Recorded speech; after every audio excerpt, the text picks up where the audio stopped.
Well, I just gotta say this is going to be explanation, followed by the rest of the story, because it's very small. I will explain some specific circumstances of the story. Generally I could say there are arcs. We are only just in the arc of the first timeline.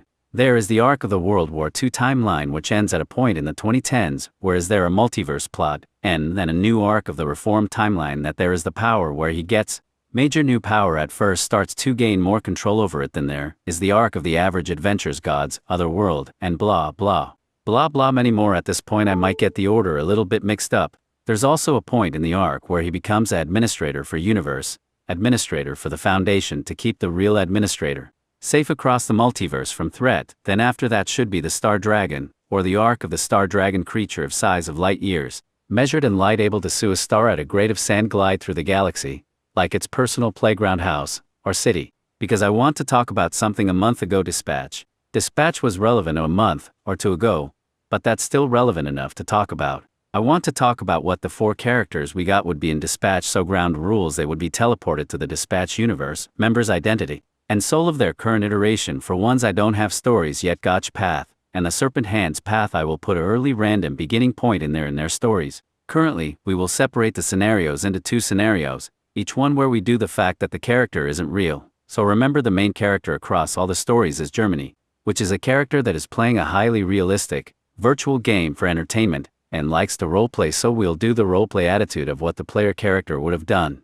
and the player themselves. So first, the one that has the episode with the researcher, I guess he would probably be a superhero because he has powers. If he did, he would be a very good dispatcher, monotone player personality. He might occasionally meet the Z team personally, but he's a very high-level workaholic, so he would probably just focus on doing a hero missions. One thing though is that after a year or 2 you would probably be the best hero in the world, as he would go over time trying to maximize as much as possible, unless they got like friends in the SCP Foundation universe. You probably go over time with the amount of plans that no villain or monster could defeat. It would also probably work for governor of the state, and also tried to figure out if they did the governor of California be best superhero just for efficiency card.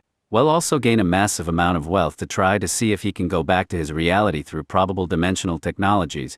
He is one of the best researchers in this fan canon. So this new episode, yo, let's get it to the narrator. And also to bring the viewers bang picture I found on Google. Let's bring it to the narrator. They decided to have him fight SCP-682 for the fact that they could test the potential use of his abilities against SCP-682, well, a dragon roar in the desert and him sitting in the sand later.